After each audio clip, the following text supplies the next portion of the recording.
எல்லாருக்கும் வணக்கம். இன்னைக்கு திருப்பதிக்கு எதுக்கு வந்தோம்னா, நேற்று என்னுடைய பிறந்த நாள். ஸோ பிறந்த நாளுக்காக நேற்று வந்தோம். இன்னைக்கு உகாதி.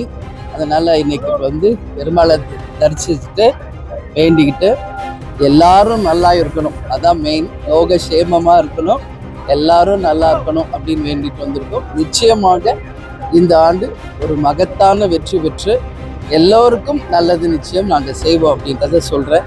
எனவே இன்னைக்கு திருப்பதியில் தரிசனம் பண்ணது ரொம்ப ரொம்ப மனசுக்கு நிறைவாக இருக்குது, மகிழ்ச்சியாக இருக்கு. நீங்கள் எதுவும் கேட்கணும்? நன்றிங்க. சந்தோஷம். ஆமாம் ஆமாம், அரசியல் இது கோயில் அப்படிங்கிறதுனால நம்ம அரசியல் எதுவும் பேச வேண்டாம். எல்லாருக்குமே வருஷ பருப்பு வாழ்த்துக்கள் இங்கே எல்லாருக்குமே.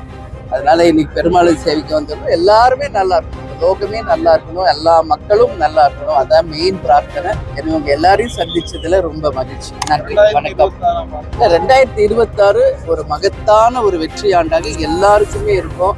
இன்னைக்கு வருஷ பருப்பு உங்க எல்லாரையும் சந்திச்சிருக்கேன். இந்த ஆண்டு எல்லாருக்குமே ஒரு வெற்றி பட்சமாக இருந்து அனைவருக்கும் நல்லது நடக்கின்ற ஒரு ஆண்டா இருக்கும். ஏன்னா இப்போ நான் தமிழ்நாடு, நாங்கள் இது ஆந்திரா, எல்லா மக்களும் இந்த லோகத்தில் இருக்கிற எல்லாருமே நல்லா இருக்கணும்ன்றதான் என் மெயின் பிரார்த்தனை.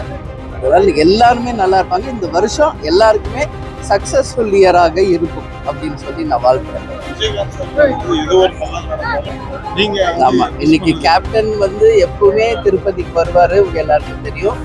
கேப்டன் எங்கேயும் போல எங்க கூட தான் இருக்காரு, நம்ம கூட தான் இருக்காரு. அதனால அவர் எப்பவுமே அவரோட பிளெஸிங்ல தான் நாங்கள் ஒரு ஸ்டெப் வைக்கிறோம்.